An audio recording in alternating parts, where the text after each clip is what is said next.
அரசியல் இதுதானா, நடப்பது சரிதானா, கேள்விதான் கேட்க போனா.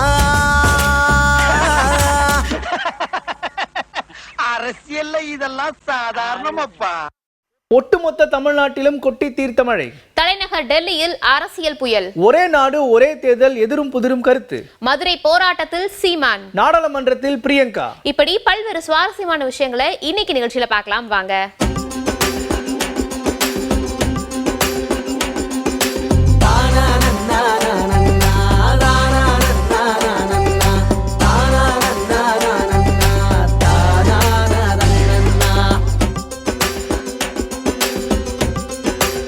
திருவண்ணாமலையில ஒரே விசேஷமா இருக்கே.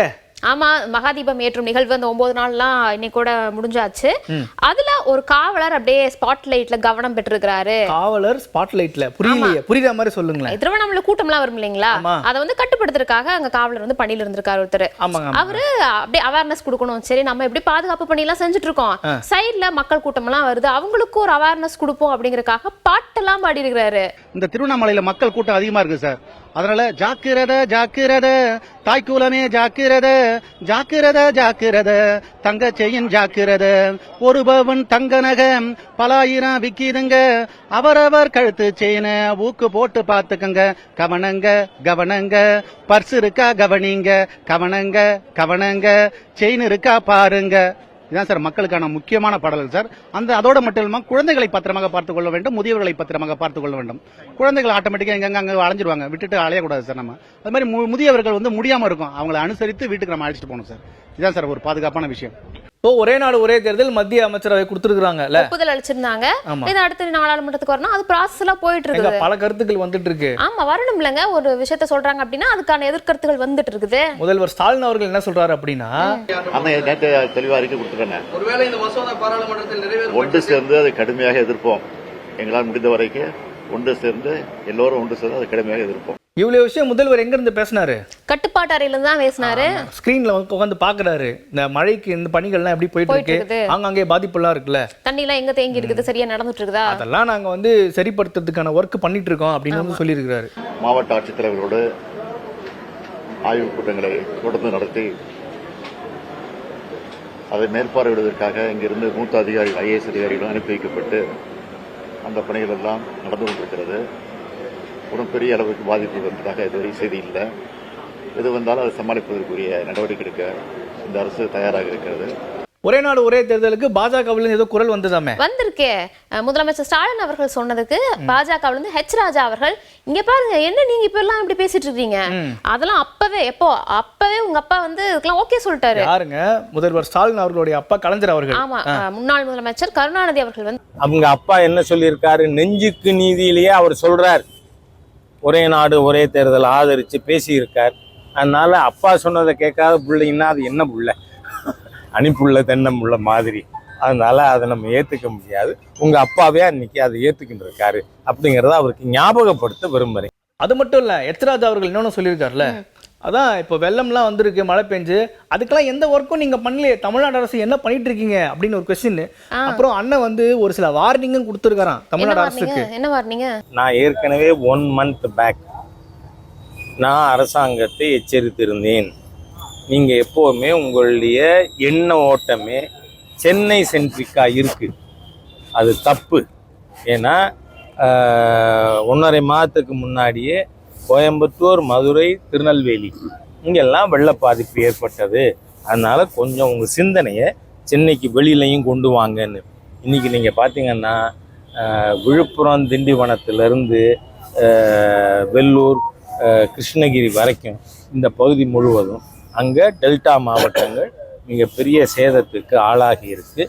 இந்த ஒரே நாடு ஒரே தேர்தல் விஷயத்துக்கு எம்பி வைகோ அவர்கள் என்ன சொல்றாரு அப்படின்னா, எந்த ஜனநாயக நாட்டிலும் இந்த மாதிரி நடக்கலையே, எதுக்கு இந்தியாவில் மட்டும் நீங்க எடுத்துட்டு வரீங்க அப்படின்னு அவர் ஒரு இன்டர்நேஷனல் கொஸ்டின் வைக்கிறார். எந்த கூட்டாட்சி தத்துவத்தை கொண்டிருக்கிற எந்த ஜனநாயக நாட்டிலும் அத்தனை தேர்தல்களையும் ஒரே நேரத்திலே நடத்துவதென்று அவர்கள் கற்பனை செய்தது கூட கிடையாது. ஒரு 3 மாநில அரசுகள் கவிழ்ந்து விட்டன என்று உதாரணத்துக்கு எடுத்துக்கொள்வோம். அப்படி என்றால் அதற்கு அடுத்த தேர்தல் வரை இந்த 3 மாநிலங்களும் காத்து கொண்டிருக்க வேண்டுமா? இது எப்படி நடைமுறையில் சாத்தியம்? இதே ஒரே நாடு ஒரே தேர்தல் விஷயத்துக்கு வந்து எம்பி ஜோதிமணி அவர்களும் பேசியிருக்காங்க. ஆமா, அவங்க வந்து பாயிண்டா சொல்றாங்க. அவங்க 8 வாழ்க்கையை பிரிக்கணும்னு சொல்லிருக்காங்க. அவங்க பாலிடிக்ஸே பிரிச்சு தான் சொல்றாங்க. நேஷனல் அளவிலான தேசிய அளவிலான ஒரு தேர்தல் நடக்கிறப்ப நாடு முழுமைக்குமான பிரச்சனைகள் பத்தி நம்ம பேசுவோம். மாநில அளவில் இப்ப தமிழ்நாட்டுக்கு தேர்தல் நடந்தா தமிழ்நாட்டு மக்கள், தமிழ்நாட்டு பிரச்சனைகள், தமிழ்நாட்டுல எப்படி நம்ம கல்வியை மேம்படுத்துவோம், தமிழ்நாட்டுல எப்படி ஒரு மருத்துவத்தை மேம்படுத்துவோம், தமிழ்நாட்டுல எப்படி வேலை வாய்ப்புகளை உருவாக்குவோம் நம்ம பேசுவோம். அதே மாதிரி உள்ளாட்சி தேர்தல்கள் நடந்ததுன்னா உள்ளூர் அளவிலான பிரச்சனைகள், தண்ணி வருதா, சாக்கடை இருக்குதா, லைட் எரியுதா, பள்ளிக்கூடம் நல்லா இருக்குதா, இந்த மாதிரி பிரச்சனைகளை பேசுவோம். இப்ப எல்லாத்துக்கும் ஒரே தேர்தல்னா அப்போ ஒரு தேசிய அளவிலான விஷயங்கள் மட்டும்தான் கவனம் பெறும். தேசிய அளவிலான தேர்தல்கள்ல கூட இவங்க பாரதிய ஜனதா கட்சி பாத்தீங்கன்னா ஒரு கல்வி, பொருளாதாரம், ஒரு மருத்துவம், சுகாதாரம், வேலை வாய்ப்பு, விவசாயிகளுடைய பிரச்சனைகளை தீர்க்கிறது, பெண்கள் முன்னேற்றம், ஒடுக்கப்பட்ட மக்கள், தலித், மலைவாழ் மக்களுடைய முன்னேற்றம், இதை பத்தி எல்லாம் எதை பத்தியும் பேசுறது கிடையாது. பொதுவாவே மதம் மதம் மதம் மதம் பேசி தேர்தலையும் முடிச்சிடுறாங்க. எம்பிக்கள் வந்து ஒரே நாடு ஒரே தேர்தல் பத்தி எல்லாம் பேசிட்டாங்க. பார்லிமெண்ட்ல புது எம்பி வந்திருக்காங்கல்ல. ஆமா, புது எம்பி பிரியங்கா காந்தி அவர்கள் வயநாடு தொகுதியில வெற்றி பெற்று முதல் முறையாக தன்னோட பேச்சையும், அந்த கன்னி பேச்சு அப்படின்றது இம்பார்ட்டண்டா எழுதி வச்சுப்பாங்க. ஃபர்ஸ்ட் பேசிருக்காங்க அப்படின்னு, இதெல்லாம் நான் பேச போறேன், அதெல்லாம் இருக்க போகுது அப்படின்னு அவங்க ஒரு எக்ஸைட்மென்ட்டோட நிறைய விஷயங்களை வந்து காங்கிரஸ் பாரம்பரியம் இருந்தா கூட கொஞ்சம் காமன் கம்போஸ் தான் நிறுத்தி நிதானமா பேசணும்ல. அண்ணன் கிட்ட கேட்டு வந்திருப்பாங்க, பிரதர் கிட்ட இப்பெல்லாம் பேசணும் அப்படின்னு சொல்லிட்டு அவங்களோட அந்த ஃபர்ஸ்ட் பேச்சுமே எல்லாருமே கவனிக்கிறாங்க. ஓகே, இவங்க என்ன பேசுறாங்க, ப்ரிப்பேர் பண்ணிட்டு வந்திருக்காங்களா என்ன அப்படிங்கிற மாதிரி ஒரு கவனமும் பெற்றிருக்காங்க. போக போக சவுண்ட் இன்க்ரீஸ் ஆயிரும். அது வந்து பார்லிமெண்டோட அது ஒரு அப்படி நேச்சர் அப்படிதான். अलग अलग धर्मों में भी, इस्लाम में, सूफियों में, बौद्ध धर्म में, जैन धर्म में, सिख धर्म में भी ये वाद संवाद, ये चर्चा बहस, इसकी संस्कृति रही है. எம்பி பிரியங்கா அவர்கள் பேசுறாங்கல்ல, அவங்க பேசும்போது அவங்க ஃபேமிலி எல்லாம் வந்திருந்தாங்க பாக்குறதுக்கு. ஃபர்ஸ்ட் டைம் இல்லங்க, அது வந்து ஒரு ட்ரெடிஷன் மெத்தட் மாதிரி தான். சட்டமன்றமா இருக்கட்டும், பாராளுமன்றமா இருக்கட்டும், ஃபர்ஸ்ட் டைம் பேசுறாங்க அப்படின்னா அவங்க ஃபேமிலில வந்து ஃப்ரெண்ட்ஸ்ல வந்து எக்ஸைட்மென்ட்டா பாப்பாங்க. मैं बहुत खुश हूं, बहुत उन्होंने स्पष्ट बोला, बहुत क्लियर बोला, जो भी उनका अनुभव पूरे देश में रहा है. நாடாளுமன்றத்துல திமுக எம்பி கனிமொழி அவர்கள் பேசுறாங்க. இந்த மாதிரி எங்களுக்கு ஃப்ளட், இயற்கை பேரிடர்லாம் நடந்திருக்குது, சரியான நிவாரணம் கொஞ்சம் வரல, என்னன்னு பார்த்து பண்ணி கொடுங்க, அந்த மாதிரியான இஷ்யூஸ் எல்லாம் இருக்குதுன்னு சொல்லிட்டு இருக்காங்க. தமிழ்நாடு முன்னேறிய மாநிலமாக இருக்கக்கூடிய காரணத்தாலேயே, மக்களை பற்றி கவலைப்படக்கூடிய மாநிலமாக இருக்கக்கூடிய காரணத்தாலேயே, நாங்கள் தொடர்ந்து நல்லாட்சி செய்து கொண்டிருக்கக்கூடிய காரணத்தாலேயே நாங்கள் மிகப்பெரிய அளவிலே தொடர்ந்து பாதிக்கப்பட்டு கொண்டிருக்கிறோம், வஞ்சிக்கப்படுகிறோம். கேரளாவும் எங்க பக்கத்துல இருக்கக்கூடிய கேரளாவும் அதே பிரச்சனை தான். பாஜக அமைச்சர் சுரேஷ் கோபி அவர்கள் என்ன சொல்றாரு, என்ன ரியாக்ஷனுங்க அது? அதாவது கனிமொழி அவர்கள் வந்து சொல்லியிருந்தாங்க, மத்திய அரசு மாநில அரசுக்கு இந்த பேரிடருக்காக கொடுக்கல, சரியா வரல, கேரளாவுக்கும் கொடுக்கலன்னு சொல்லியிருந்தாங்களா. அதற்கு தான் சுரேஷ் கோபி அவர்கள் என்ன சொல்றாங்கன்னா, இங்க பாருங்க எங்களுக்கு கொடுக்கலன்னா நீங்க அப்படிலாம் சொல்லாதீங்க அப்படிங்கிற மாதிரி ஒரு ரியாக்ஷன் கொடுக்கறாரு. அப்படி ரியாக்ஷன் நீங்க நோ நோ நோ நோ, ஏன்னா ஒத்துக்க வர முடியாதுல்ல, எதுவும் சொல்ல முடியாது. கனிமொழி அவர்கள் என்ன சொன்னாங்க அந்த ரியாக்ஷனுக்கு? எங்க பக்கத்துல இருக்கக்கூடிய கேரளாவும் அதே பிரச்சனை தான். ஆமா, நீங்க ரெண்டு கையும் விரிச்சு காட்டுறீங்க, அதே நிலைமை தான். விரிச்சுட்டாங்க, கையை விரிச்சுட்டாங்க. சென்ட்ரல் யூனியன் கவர்மெண்ட் நம்மள பார்த்து கையை விரிக்கிறாங்க. பாருங்க, அமைச்சர் தண்ணியில வராது பாருங்க. எங்க மழை நிவாரணம் எல்லாம் எப்படி நடந்திருக்கு, மழை பாதிப்பு தண்ணியா இருக்குல்ல திருநெல்வேலியில. அதுதாங்க அமைச்சர் நேரு அவர்கள் நடந்து வந்துட்டு இருக்காரு, தண்ணியில வேட்டியை மடிச்சு கட்டிட்டு எப்படியாவது தண்ணியை ட்ரெயின் பண்ணி ஆகணும் அப்படின்னு. கூட சபாநாயகர் அப்பா அவர்கள் இருக்காரு. ஆமா, அவரோட மாவட்டம்ல இருக்கணும், போய் அட்டெண்டன்ஸ் போடணும். அதிகாரிகளும் அங்க இருக்கிறவங்க வந்து மினிஸ்டர்ஸ்க்கு வந்து காமிக்கிறாங்க, இந்த மாதிரியான இதெல்லாம் இருக்கு, அந்த மேப் எல்லாம் வச்சு மேப் போடுறது வந்து இங்க பாருங்க இப்படி எல்லாம் இருக்கு, இங்க தண்ணி இப்படி போயிரும், இங்க எல்லாம் ட்ரைனேஜ் நாங்க கிளியர் பண்ணிருக்கிறோம், மழை பாதிப்பு எல்லாம் இப்படி இருக்குது அப்படின்னு ஃபுல் ஒரு விளக்கத்தையுமே கொடுக்குறாங்க. பஸ் ஸ்டாண்ட் இனிமேல் பாதிப்பு இல்ல, ஆக்கிரமிப்புனாலதான் தண்ணி போகல, ஆக்கிரமிப்பு எடுத்துறான்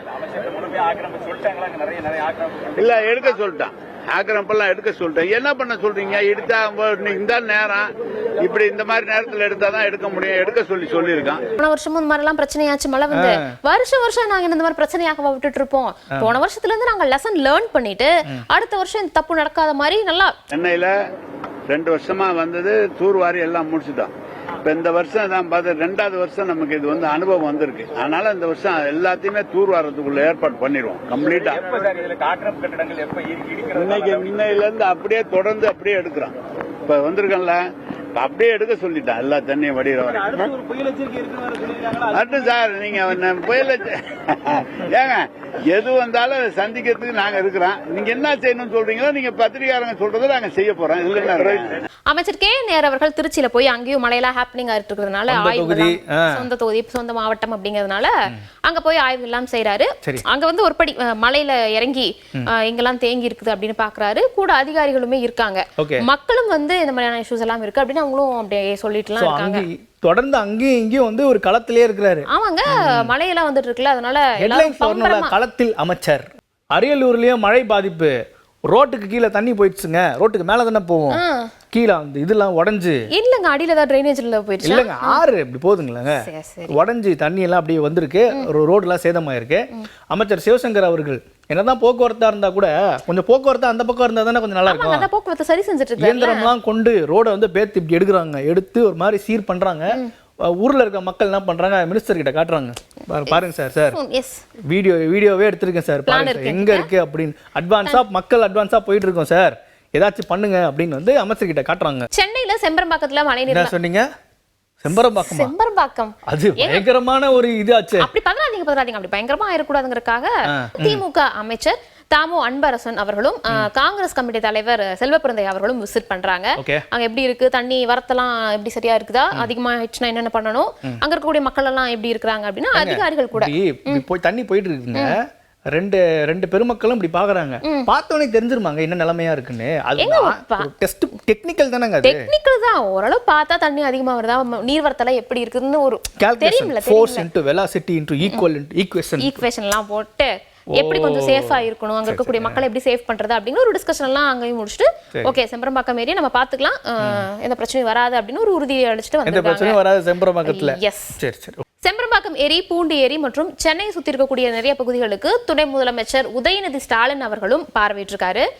கொஞ்சம் முக்கியமான ஏரியாஸ் அப்படிங்கறதுனால மழை வந்துச்சுன்னா எப்படி இருக்கும், இப்ப நிலவரம் என்ன, மக்கள் எல்லாம் என்ன மாதிரியான மைண்ட் செட்ல இருக்காங்க அப்படின்னு போய் எல்லாத்தையுமே ஆய்வு செஞ்சிருக்காங்க. அதிகாரிகள் கிட்ட எல்லாம் கேட்டு என்ன சிச்சுவேஷன் இருக்கு, மழை பாதிப்பு எல்லாம் எப்படி இருக்கு அப்படிங்கிற விவரத்தையும் துணை முதலமைச்சர் உதயநிதி ஸ்டாலின் அவர்கள் கேட்டு தெரிஞ்சுக்கிறாங்க. எல்லா இடத்துலயும் கேம்ப் ரெடியா இருக்குங்க, மக்கள் அவங்களுக்கு என்ன சாப்பாடு எல்லாமே ரெடியா இருக்கு. இன்னைக்கு சென்னைக்கு வந்து எந்த பிரச்சனையுமே கிடையாது. இன்னும் ஒரு 2-3 நாட்கள் பிறகு மழை வரும்னு எதிர்பார்க்கப்படுகிறது. அப்பொழுது எல்லா கேம்பும் ரெடியா இருக்கும். மக்கள்கிட்ட கேட்டுக்கொள்வது, தயவுசெய்து பதட்டம் அடைய வேண்டாம், பீதி அடைய வேண்டாம், ரிலீஃப் கேம்ப்ல போய் நீங்க வந்து பாதுகாப்பா இருங்க உங்களுக்கு கேட்டுக்கொள்ளுங்க. அப்படியே தூத்துக்குடி மேயர் என்ன பண்ணிருக்காரு, தூத்துக்குடி மேயர் கட்டுப்பாட்டு அறைக்கு போறாரு, போயிட்டு பாக்குறாரு எல்லாத்தையுமே என்ன நடக்குது உள்ள, வாட்ஸ் ஹேப்பனிங். நம்ம லாஸ்ட் டைமே தூத்துக்குடியில தண்ணி வந்து பயங்கரமா வந்து வெள்ளம் வந்துருச்சு, இந்த வாட்டி அதெல்லாம் வந்துடக்கூடாது அப்படின்னு ப்ரிகாஷன் மெத்தட்ஸோட ஃபுல்லா பார்த்துட்டு இருக்கிறாரு. பார்த்துட்டு கேட்கிறாரு, அதிகாரி கிட்ட கேட்கிறாரு, இது என்ன ஏரியா, எங்க போயிட்டு இருக்குது, ஓ அதான் இது எந்த சிக்னல், அப்படி எங்கேயுமே தண்ணி நிக்க கூடாது அப்படின்னு ரோட் எல்லாமே கூட செக் பண்றாங்க. அந்த பெரிய ஸ்கிரீன் வச்சு பஸ் வருது, ஓகே ஓகே தண்ணி நிக்கல, அப்பனா ஓகே இங்க போக்குவரத்து எல்லாம் நல்லா தான் இருக்கும், மக்கள் இந்த வழியா போய்க்குவாங்க, ஒன்றும் பிரச்சனை இல்லை அப்படின்னு ஸ்கிரீன்லயே எல்லாத்தையுமே கவனிக்கிறார், உற்று கவனிச்சிட்டு இருக்காரு. அதுக்கப்புறம் சொல்றாருல, தமிழ்நாடு நம்ம முதலமைச்சர் உத்தரவு பேர்ல பல்வேறு நடவடிக்கை எடுத்து கடந்த 3 ஆண்டு காலமாக நிறைய ஸ்னோ வாட்டர் ட்ரெயின் ரோடெல்லாம் போட்டதுனால 60 வார்டில் கிட்டத்தட்ட எங்கேயும் இப்போ தண்ணி இல்லை. உங்களுக்கே தெரியும். குறிப்பாக நான் ஏற்கனவே சொன்ன மாதிரி எம்டி லேண்டு உள்ள பகுதி 16 வார்டு, 17, 18 இந்த எம்டி லேண்டில் உள்ள தண்ணி நிறைஞ்சோன்னா ரோட்டுக்கு வந்தது. நம்ம ஆளுக்கு இரவோடு இரவாக, அதாவது மாநகராட்சி பணியாளர், நம்ம ஆணையாளர் நாங்கள்லாம் போய் எந்தெந்த இடத்துல இன்சூரன்ஸ் பண்ண வேண்டியிருக்கோ பண்ணனால காலைல எல்லா இடமும் ரவுண்ட் பண்ணி பார்த்தோம், தண்ணி இல்லை. இதுக்கப்புறம் மழை வந்தாலும் என்ன செய்யணுங்கிறத நம்ம பணியாளர் அலுவலரும் களத்திலே இருக்காங்க. அந்த ட்ரைன் ஆகி போயிட்டுருக்கு. மோட்டர் தேவைனாலும் மோட்டர் ரெடியாக வச்சுருக்கோம்.